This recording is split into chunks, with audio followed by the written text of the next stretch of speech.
What's up, everybody? Welcome back to Run It Up. Run It Up to the Moon Week continues here with some Pot Limit Omaha. Who's excited about that? I'm excited. Twice the cards, twice the fun. Here we are. So we were talking about PLO earlier in Run It Up the Moon Week, and you had said you hadn't really got a chance to play too much. So I'm very excited to become your PLO Pai Mei. You know, this will be great. Yeah. And then when I rise to the top of PLO that's right. greatness, when they every day on we will Poker have News, it documented. This is it. This is where it all began. This is where the magic That's began. it. I'm really excited about this here. You know, I feel like you're gonna be my Uma Thurman, and I'll be Pai Mei in Kill Bill. That's it. You know, the old man with the beard. I haven't seen Kill Bill. Wow. And here I thought our friendship was peaking. Now it's just valued out right there. No, it's good. We should just add it to the we'll have to watch that together. We can mix it up from Naked and Afraid, and we can watch Kill Bill. Oh, that's right. I do love Naked and Afraid. It's one of my favorites. Wow, what a powerhouse hand welcome to get us started. PLO. So I'm gonna raise the pot here, which is all in Ultimate Poker because there's no difference. It just raises the pot. So I make it 50 cents more. I'm actually going to be raising here with a pretty wide range of super strong playable hands. There are a lot of those in PLO. I'm probably raising with top 30% of hands here once he limps. I actually think limping out of the small blind is a very viable strategy in PLO with the majority of your hands, just to play pots smaller because people are not making mistakes in the big blind by folding very often. So raising out of the small blind typically just means you're playing a bigger pot out of position. Mm-hmm. 5 is kind of a bricky card for us. It's hard for him to have ace-3 because we have 2 aces. He could have 3-6, but that's kind of unlikely. It's probably the least likely draw to make to complete on the turn. When he bets out half pot here, I'm probably just going to call. I don't think raising makes a ton of sense. We don't know anything about this player, so he could be a complete amateur and drawing stone dead, or he could have us beat. But I don't think that's too likely. 7 is a complete brick, right? Unless he had 6-8, which would be kind of nuts, 4, 5, 6, 8 or something like that. If he bets pot on the river, I guess that's what he did. I guess we can talk about maybe folding. It's really tough. Oh, wow. See, here's my first noob moment because I'm thinking for sure calling. Right? Well, because what does he have? What would he do this with for value? And the question, and the answer is him. When I know nothing, I always give them the benefit of the doubt that they don't know what they're doing. Yeah, of course. I'm just not into making hero folds without knowing something about I 100% agree, and I'm probably calling because of that. But I still think it's important to kind of talk about it and think through it because the most likely hand he has in this case is a straight. We have 2 blockers to ace-3, so him having 6-3 is his most likely hand by a mile. Right. If you go from 6-3 and ace-3, what's the next hand you can have? Kings? We don't beat pocket kings. Pocket 5s? Don't beat pocket 5s. Pocket 7s? Don't beat pocket 7s. When you go back down enough, what does he have? King 5? King 4? King 7? None of those hands would play this way. So he has to have you know what I mean? He really needs to have a straight here. I actually am going to fold, to be honest. Now that I've really thought about this, really? He has to have his beat here. As crazy as that is, what else does he play this way? That he limp calls pre, check calls flop, bets out half pot on turn when the straight gets there, and then bets out pot on the river. Yeah, he could be trying to bluff us, but what bluffs would he even show up with? That's the other thing. I guess it's a good thing I'm not running because I would have. You would have given him $10. Yeah, because sometimes I would have been you know what? Even if I think that I'm beat here, if I pay $10, then I get the reinforcement of knowing that I was right. I was beat. You're right. I'll take the positive reinforcement. I'd make so many more great folds if there was a way to go back and to see, that I could get the reinforcement. But unless I call, I don't know how good I am, I totally understand that. But when you really, and I actually was planning on calling when I was going through it, but then when I kept thinking about it, it just really doesn't make any sense that he would play the next worst hand than us that way. Would he even play deuces that way? If he had one set worse than us? I think he would be too afraid of us having him beat somehow. We could have any number of higher sets, or we could have a straight ourselves. So when he plays his hand so powerfully, and we don't know the guy, in my opinion, most players are not overplaying 2-pair in that spot. It seems like it's way more likely that he has a straight than he has anything else. But kind of a cool hand to get us started. Enough, yeah. Very first hand, kind of a tough spot. But in my opinion, whether you should call or not in that hand on the river comes down to our opponent, and it's just a question of we're playing with no history. It's our very first hand. I just want to take $11 out of my pocket or whatever that was and pay just you. Just pay me. Say, Give it to the Run-It Up bankroll. I'm donating this to the Run-It Up bankroll. That's Let's right. call. That's just to see it. I can learn you can learn something. You know? Yeah, well, we are playing a friendly low-stakes game here, so no one can get hurt too badly. No, I talked about it in earlier videos, but I've played a ton of PLO Cash lately, but I still think I have a lot to learn myself. I mean, there still seems like there are a lot of... Oh, hi there. There are a lot of like gray areas in PLO that I'm not really sure about, but I'm excited to kind of discuss a little bit with you. So we have full house, obviously, pretty sweet hand, all things considered. I'm going to start with betting out here. I don't feel like checking is very good because I don't really want to check raise in this spot too much because what is he continuing here with that isn't something that could either be beating us or it's not really likely he's going to stand a check raise. So I think leading out is a better play, and I'm going to probably lead it on this river as well. I don't necessarily know him well enough to think he's going to try to like bet or bluff on this river for any particular reason. So I think leading out makes sense here. Whatever he calls with on the turn is kind of likely to call with again on the river anyway, because the board hasn't really changed that much. So, boy, we're just folding full. Today's just folding full houses day. I have $7.50. Yeah. This I'm probably is going to cost me more than it's going to cost them running up bankroll. I think I'm going to end up calling this one though because this one. Well, first of all, we have a 7 blocker. Like he has to have like Jack 9. He could have definitely have Jack 9 and play this way. But man, I feel like we've been put in the cage pretty nicely here in this session. But I'm not going to fold this one. This one. You're going to have to. Oh, he's got Jacks. He's got Jacks, not even Jack 9. He'll take either of the full houses, I guess. Yeah, I mean. Well, at least we folded one of the times today. That was probably correct. I'm going to reload for a 15 more. So we're in for a 40 so far. I should probably write that down. Yeah, maybe we could have folded that hand again as well on the river. And maybe that's also another reason why we should check call. But we're playing 3-handed PLO against 3-handed small stakes PLO against players who've never played before. So it can't be too bad for us to call that river. But maybe. I don't know. I gotta tell you, this game sucks. Yeah. I hate PLO. I gotta tell you, go back to 2 cards. Yeah, I gotta tell you, these hands have not been the most fun advertisement for PLO. It's the worst game ever. It's make a set, fold on the river, make a full house. You're doing hero folds, like you're getting cooler. Yeah, it's been less fun, but there's still plenty of time left. We can hopefully do some work here. So. This is not a great flop for us. I mean, obviously we flop some backdoors with the 5 deuce and tell me about like c-betting with like how frequently, you know. So you have to think about in the way that I've been taught PLO is you should always think PLO about am I making an equity mistake with this decision, and is my opponent making an equity mistake based on what I'm trying to do here. So an example of that in this application would be if he checks and we bet, who is more likely to make a mistake with their hand given our actual equities? Given that I have just a jack, what's the right play I should make here? Well, he might actually be making the correct play by betting because I'm going to just fold this hand given how bad it is. So if he has a hand like... checked, would you have checked behind? I would have considered checking and betting. So the question is like, if we bet, is there a chance he folds a better jack than us? Is there a chance he folds pocket queens? Is there a chance he folds a hand like ace, queen, 9, another straight draw card or like the low pair? Because those hands probably have like 35% equity against us and would be making a mistake by folding. But if we're playing a guy who would be very check raisey against us, someone putting a lot of pressure on us in different ways, then we'd rather check back in that spot, see a turn card, go from there, and we're making less mistakes, kind of realize our equity. In this hand, I could lead, but I think my blind versus blind strategy in PLO is not nearly as confident as I am in Hold'em. But I mean, I feel pretty good about that check fold. No full house necessary here. We'll just check folds. Yeah, because we want to hit a full house anyways. Yeah, right. He's chilling on like the nut full house. My button opening strategy, 3-handed and I guess 4-handed would be the same.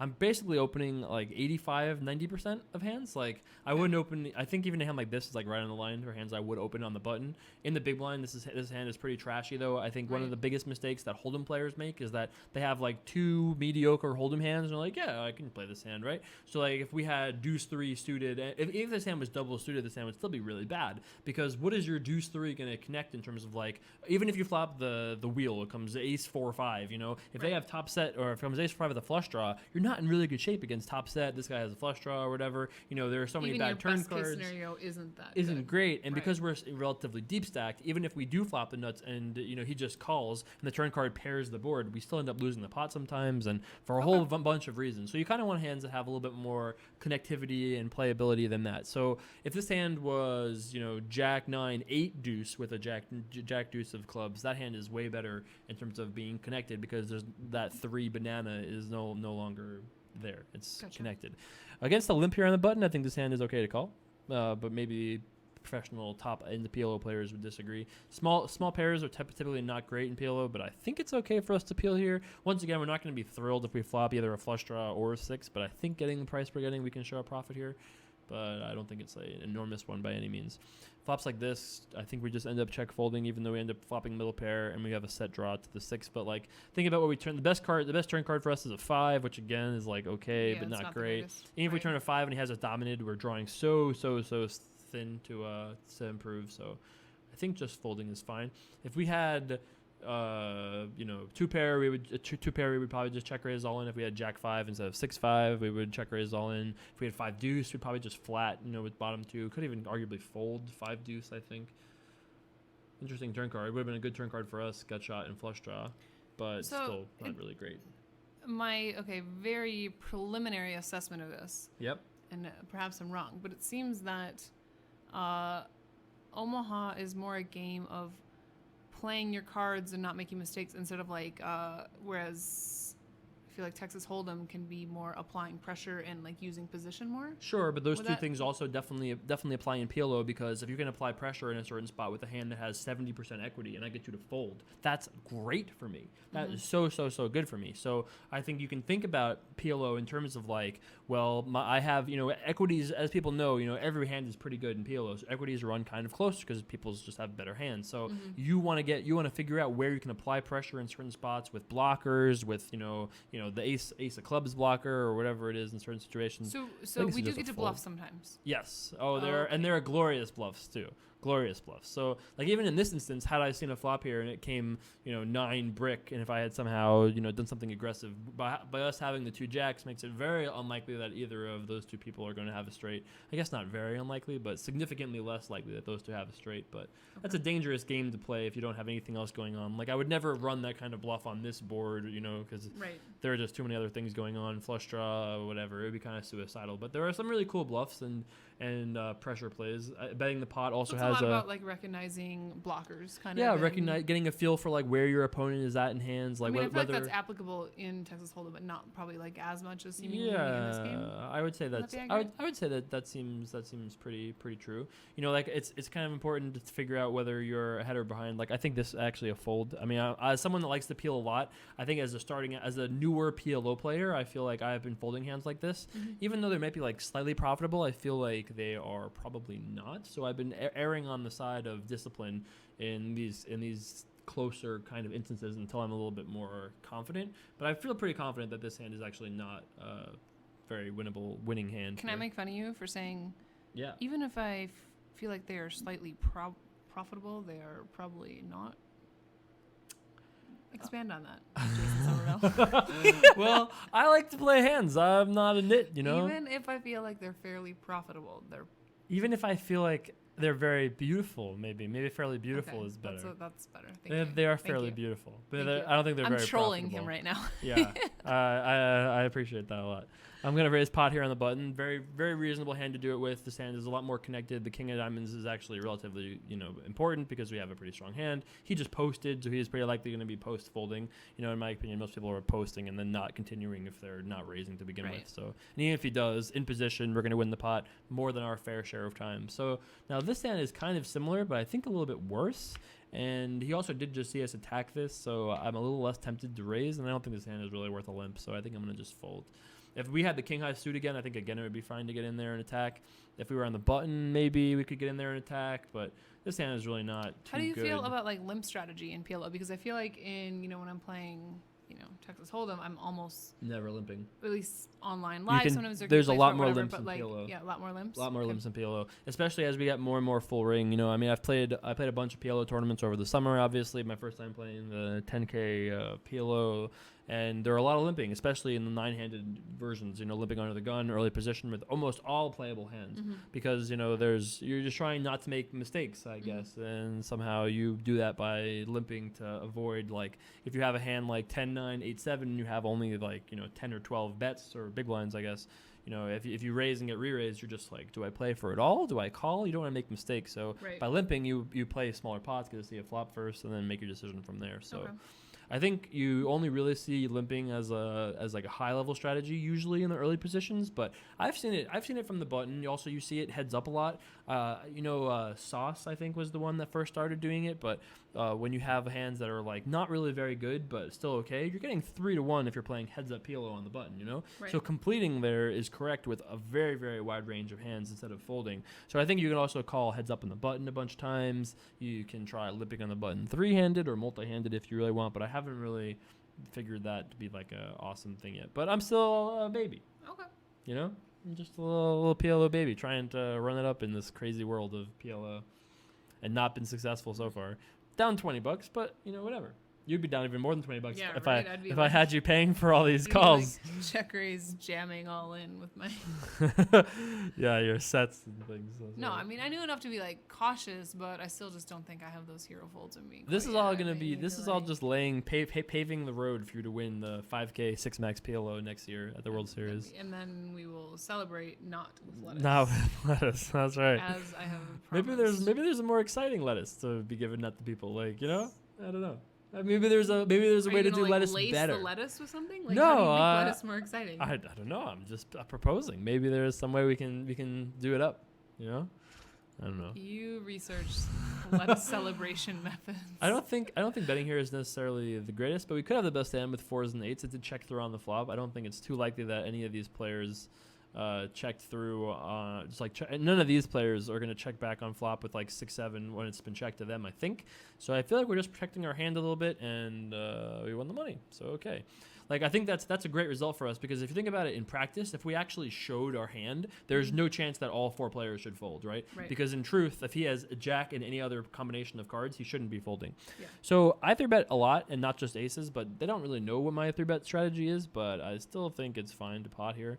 When you pot pre-flop in PLO, people assume you have aces, even though, like, for me, I actually have a bunch of hands that aren't aces in this spot, but I assume that he assumes that we have aces, given that we re-raised here, even though it is blind versus blind. Okay.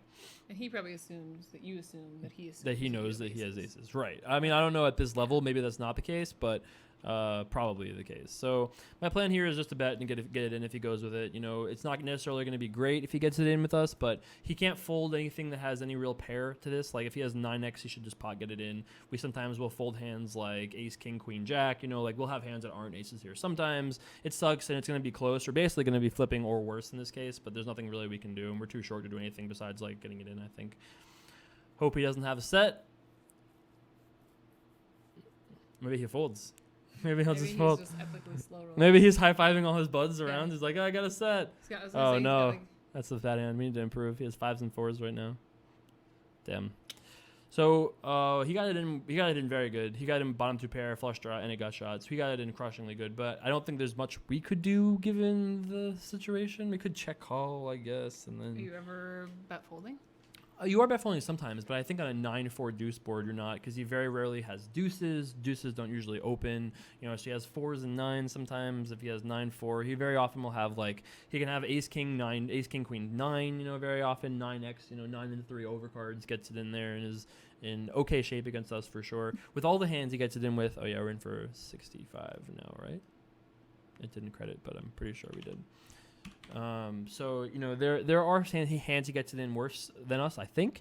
Again, maybe at this level, maybe he's only getting it in with like hands that are ahead of us, and maybe we should just check call and see a brick turn or something like a non-diamond, and go from there. In the actual hand, I think, given the turn was an offsuit 5, I think we would have still ended up continuing. But yeah, I'm not really sure. You know, I mean, my PLO decisions are still kind of like instinctual, but it seems to me like that's okay to get it in that spot. Like instinctually to me, like I feel like I'm not a big folder, but I feel like. I mean, look, we've got aces. Like we've got aces 3 times in like 20 minutes or whatever it is. Yeah, so getting aces is not like a hand you should always be like, oh, I'm all in always with. But in that particular case, there's $6 in the flop already. We only have $20 behind, so we have like 3.5x pot. And we have like dry aces, so we just bet pot pretty much and call it off. It can't be too bad, you know what I mean? It can never be terrible unless he's like a super nit, which we have no idea who he is at all. Right. So if he's only getting it in with us with like super strong hands like sets and big draws, then it's less good to play the hand that way. And maybe we should just check call, but we don't know that yet, so I don't think it can be terrible. We gotta start here with the bet. Once again, like we talked about before. So why is this a good bet? I think. Well, if he folds hands, if he folds hands that have good equity against us, that's great. If they call with hands that are losing to us, that's also great. Calling with hands that are like 10x is being crushed by us right now. Stuff like that. So. And that bet is for value and also gets him to make some mistakes. If we had the queen of spades instead of the 3, if the 3 was an 8 or a 10 or a king or an ace, we would play this hand. But I think the 3 is enough of a banana that we can just let this one go here. Banana. Yeah, that's right. You don't want any bananas in your PLO hands. I don't like bananas that much. You're not really. I'm not a big fan of bananas. Not a big banana person. Look, I have a fruit plate. That's right. A lovely. That was provided to me by the handmaiden. Handmaiden There's delivered. no bananas. That's right. That's how you know you're big time dmoongirl. Washed. The hand washed. I think last time I just ate them dirty because the handmaiden was having a bad day or something. Yeah, it's tough. It's a tough life being a handmaiden. We actually have a different handmaiden today, so we've upgraded. The last handmaiden was fired when he didn't wash my goddamn grapes. That's right. Get out of here. What kind of grapes are these? Hint. Yeah. If you're applying for the handmaiden position, you need to wash the grapes. Need to be the attention to detail is very important. This is a big pot here. That's a lot of money. So tell me about pre-flop. Yeah. Let's say that you've got your ace, 10-6. Okay. Double suited, and then you're getting 3-bet jammed. We're is this going something with it. you're just, if you ever have ace with XX and you're getting 3-bet, are you always going with it, or explain that to me? Well, I think once in a while, especially in tournaments, tournaments and deep stacked, I think you sometimes might want. Oh, well, tournaments actually has got to be. You have to get it in pretty much when you have aces. I mean, you can avoid it sometimes. Maybe if you have really terrible aces, like ace, deuce, 7, rainbow, and you have 20 big blinds, and you can't just instigate it in. Then I think it's fine to somehow maybe just call, try to step mine or something like that. Okay. But for the most part, you're not trying to not get it in pre-flop with aces, unless they're really bad aces. Now I think kings are the much trickier hand to play pre-flop than aces because aces. You're all right, whatever. I'm just gonna, go with it. Right. But with kings, I find I have a lot less confidence as to well, should I be re-raising this or just calling? Or I feel like I don't know very often. So we have the nut gut shot with the queen 10 and backdoor nut flush draw with the ace queen of diamonds, as well as the 6 out with the 10-7. So double gut shot, backdoor flush draw, some overcards. Let's see a turn card. That is not very exciting turn card. It's pretty good for him, all things considered. Well, there's a chance we can have some full houses here. We could definitely have 4-8, 9-4, fairly easily here. Interesting river. He could definitely have hearts and play this way. Semi bluff, raise flop, and then check back turn in the board pairs. Now he would not fold hearts on the river here. We actually also win sometimes with ace queen. Sometimes he just has a 9 or an 8. 10-9, 8-7. Something like that. We actually win this sometimes. Now, I actually kind of considering check raise bluffing here sometimes. We could have a bottom boat. We would check this. We would play the hand exactly the same way. If we had queen 9-8, I would like that a lot more though. Could we block some of the full houses? But I think we just fold in the actual hand. I agree. I concur. My expertise says let's fold. Let's fold that one. Save our money. Let's save those $4. All right. That's so now tell me about, because to me, I like to gamble when I feel like it's justified. I think that's what makes me good at poker. You're a justified gambler. Okay. Yes, for example, yeah. I get way more. I just said this to somebody on Twitter the other day. Actually, I'm way more excited when the flop comes down and I have a draw, open-ended straight flush draw or something than I am if I flop top full house or whatever. Because I'm just oh, we get to gamble. Let's just get it in. You know what I mean? Right. Yeah. So tell me about when you are sitting with a hand, and it happens a lot in PLO. 10 jack. 6-7 double suited. To me, I'm how can I be in that bad of shape? Let's just apply the pressure. Yeah. So if you're in position in PLO, I think you can take hands like that to war to some degree. And I've experimented with a couple different styles, but the one that I've really enjoyed the most was one that was very 3-bet heavy pre-flop in position. Yep. So people are opening, they're limping, whatever. You're just attacking them relentlessly in position with those good playable hands. And people don't really know what to do when you're 100 big blinds deep. Do they re-raise? Mostly you get re-raised by when they have aces, which your hand is okay with against aces for the most part. Your equity these run pretty close. And I think if you're a PLO player trying to get started, the best thing you can do while you play is to leave open like a Pro Poker Tools or a PLO poker stove of some sort, and just be like, what was my equity this hand? And look at it and see like what your chances were. I think you'd be surprised very often at how close things are. Also, changing cards is also very interesting. So like, let's say this guy has aces and we have this hand. Actually, it might be a cool video to do one point down the line to actually do some math for you guys that are less familiar with it. But for the time being, we would look at it and say, okay, well, what do we have if this guy has, top 20% of hands? Like, what should we do with this hand if this was a 5? Or instead, what would our equity be if it was a fully perfect rundown versus being double suited, et cetera, et cetera. I love raising in this spot.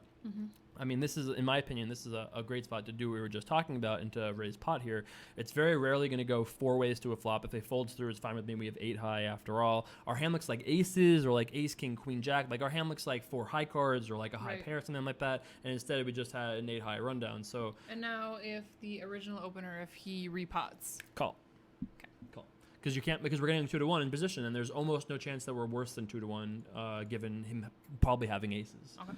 So there's really no combination of him having ace There's X. Nothing he can have. There's nothing he can really have that makes. Yeah. I mean, he could have like 8-8, 7-7 or something like that, which would be like. There are certainly hands he could have that would be like the nut worst thing for us to see. But I'm not really too worried about that. We've had aces 5 times this video, I'll point out, by the way. Maybe I do like yeah. No big deal. Yeah. Aces 5 times, stuck $40 so far. That's PLO. Good times. I guess. Yeah. I mean, the biggest pot that we lost was the aces hand to that guy. In actuality, we were probably like 40 or 37% against his actual hand. It was a pretty bad hand for us to see. This is an awesome flop for us. The hand to get it in with us here, obviously he could have, either one of these guys could have sets, but deuces and 3s don't always see flops, if they get dealt those hands pre-flop. The hands that get in against us are like top pair and a flush draw, which we have destroyed. Hands like 3, 4, 5 with or without clubs. Again, we have in pretty bad shape given that we have a flush draw. In PLO, and I mean Hold'em is true also, but it doesn't really have that happen too often. But in PLO, like the nut flush draws are king. Almost always, like the kinds of hands I like playing are ace. When we're playing 6-handed, especially, are ace high. Having a suited ace in your hand is very important to having a good PLO hand, in my opinion, because it just is so dominant. If you're so confident getting it in, you're getting it in with the nut draw. You're crushing straight draws. If somebody ever overplays a straight draw against you, and you happen to have the nut flush draw, like it's a very, very powerful hand. And somebody once told me that they didn't actually even play at a full ring PLO table, that they played almost no hands that didn't include a suited ace in them. So like besides like Jack 3-3, and like besides a couple of like classes of hands, that they very often had to have a suited ace in order to continue. So I've been kind of playing with that and seeing how that feels, but it has felt, in my opinion, over the last 5,000 hands or whatever it is that I've played, it has felt like that's been useful. So we'll see. We're like PLO pioneers over here, I should have got us like hats and things, it's like fun. the tri-corner. I think I'm gonna be testing this out on Ultimate Poker. You guys can, somebody come get some. That's right. Come and get it. I know this girl's a noob. That's right. Telling everybody that if I am at a PLO table, you might want to sit. You might want to sit down. Yeah. I've been sitting. I've been sitting pretty often at like the 3-6 PLO tables, ready for people to come play with me. But there are not a lot of contenders. 3-6 might be a little expensive. For your sake, money. I get it.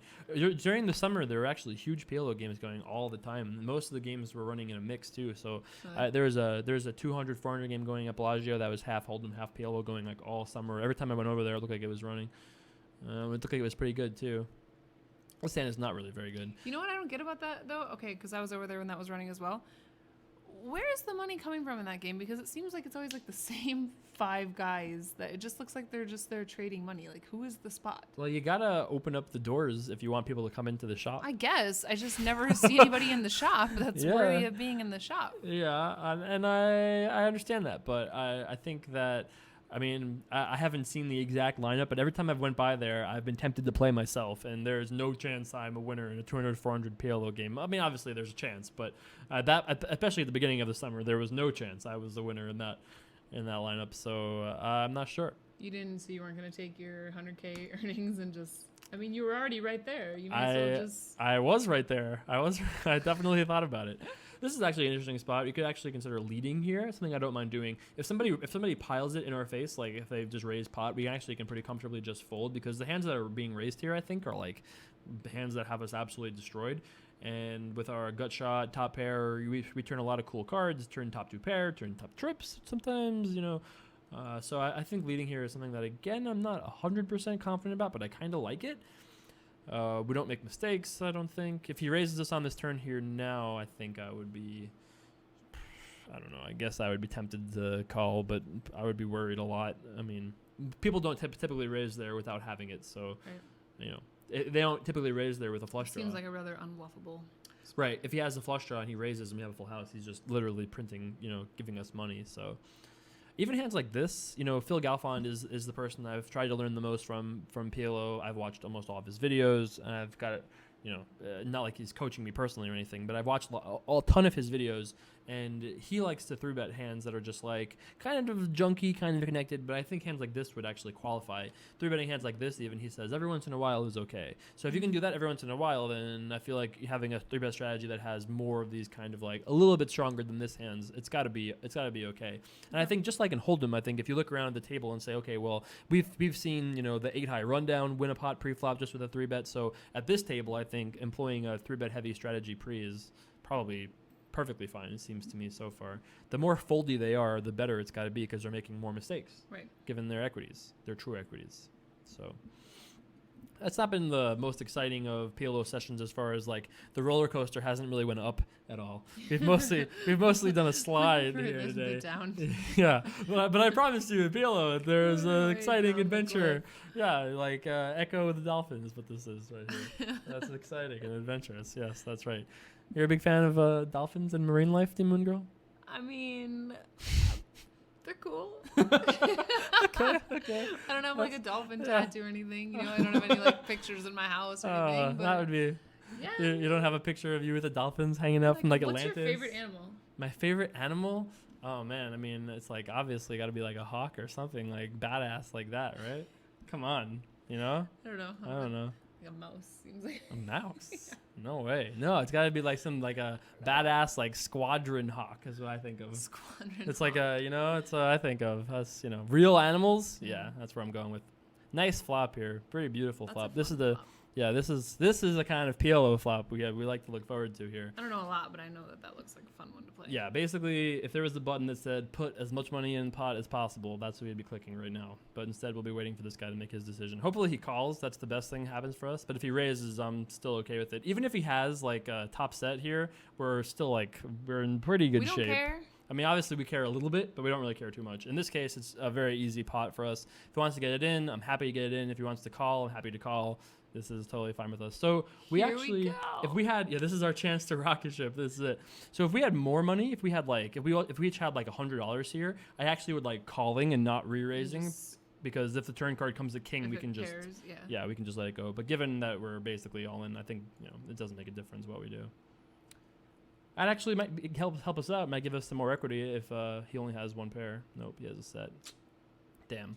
But even against that hand, it's really not a catastrophe. So if we want to run this just out of curiosity, since we've lost so many of these now, I feel like maybe we should. So if we want to run the exact equities there that we got it in, basically. I mean, I know we didn't get it in exactly on the flop, but if you look at it, we pretty much got it on the flop. Yeah, we pretty much got it on the flop. So our hand was ace of hearts, 10 of hearts, 6 diamonds, 7 of clubs, and he had the queen of spades, 8 of diamonds, 8 of clubs, 10 of diamonds, and the board was, I guess that's an important thing to know, right? Oh yeah, here it is. Yeah, king of hearts, 5 of spades, 5 of spades, 8 of hearts. So let's see what we were on the flop. Yeah, 42.58 effectively on the flop. So obviously we didn't get our money in good, especially once we got our last $5 once the ace turns. But even when the ace turns, we're only 35%. So our equity really isn't that bad. And when he has hands that are worse than sets, you know, if he just has, like, instead of having queen 8, if he has, let's say he has king 8, so he has top 2 pair instead of set. You know, we're actually a pretty big favorite against that hand, and he'd play that hand identically. And if he has a hand that isn't a made hand, but he has a draw instead, this is actually on, this is on the 8. What do you think he'd be doing? Something like 6, 7 of hearts.